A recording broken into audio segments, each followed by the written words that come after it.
We are getting a behind-the-curtain glimpse now of the drama among Democrats in the months before the 2024 election. Here is one nugget.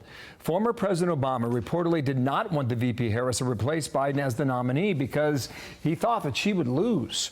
Want to bring in Karl Rove on this, and there's still some pieces to be filled in on this, Karl. Here's Jonathan Allen, co-author of one of the books, one of the two books out right now, earlier today on Fox and Friends. Watch here. She's like, Joe, you have got to endorse me. So they go back and forth on this before Biden does it. Obama definitely did not think she should be the Democratic nominee. He would not endorse that day either. He would not endorse that day either. She talked to him. He said to her, I don't want to put my thumb on the scale. She was disappointed, but not necessarily shocked, because he's been behind the scenes trying to undermine her for the last several weeks before Biden even got out. So what he was pushing for apparently was like a mini primary or open convention. And remember, Carville had that piece, I think it was the New York Times, around that time. He was pushing for the same thing. I don't know how Hillary Clinton fits into all of this, but you're up to speed on it, Karl. How do you analyze it? Well, at the time, what I was hearing from others, Democrats, was that it was Obama and Hillary, and it wasn't necessarily that they were opposed to Kamala Harris. There are two ways to look at this. One is that they were against her and wanted to have somebody else. I think a more accurate portrayal is, while they had doubts about her, but felt a process of a, quote, open convention would strengthen whoever ultimately became the candidate. Remember, Obama came on the scene in 2007 with a fantastic announcement in Springfield, but then stumbled through the spring and summer of 2007.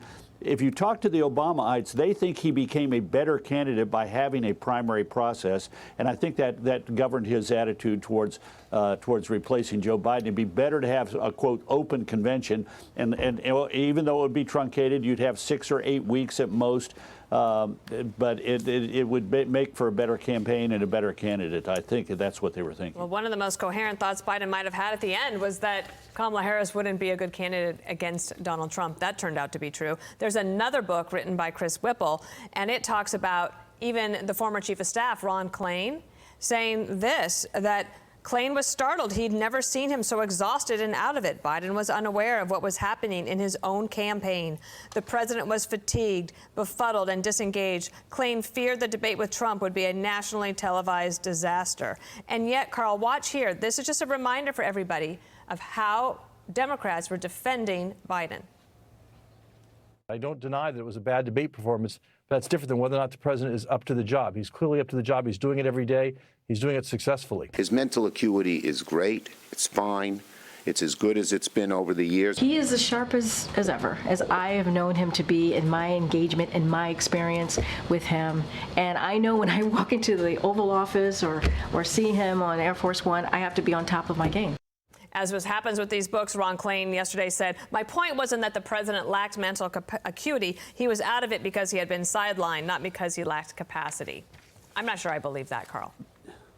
Yeah, I don't. And no, look, they have to do this because they were part and parcel of a gigantic conspiracy to hide from the American people the fact that Joe Biden was simply not up to the task. They were more concerned with making certain that he would be the candidate than they were with what the country needed and what the country deserved. This really, should make us angry. These people knew that he was not up to the job, and yet rather than go to him and say, Mr. President, it is time for you to call an end to this and allow the Democratic Party to nominate somebody else, they put him into this campaign, put him into that debate. One question that we really ought to ask is, who agreed? Who thought a June debate 3 months before we've ever had a presidential debate?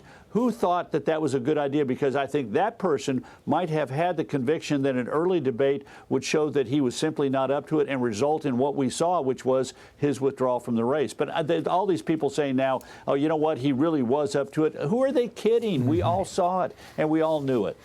Yeah. Karl, thanks. Not the last book either, right? I guarantee you that. Thank you, Karl. Nice to see you today. Thanks, In Karl. Austin. Thank you. You bet. I'm Steve Ducey. I'm Brian Kilmeade. And I'm Ainsley Earhart. And click here to subscribe to the Fox News YouTube page to catch our hottest interviews and most compelling analysis.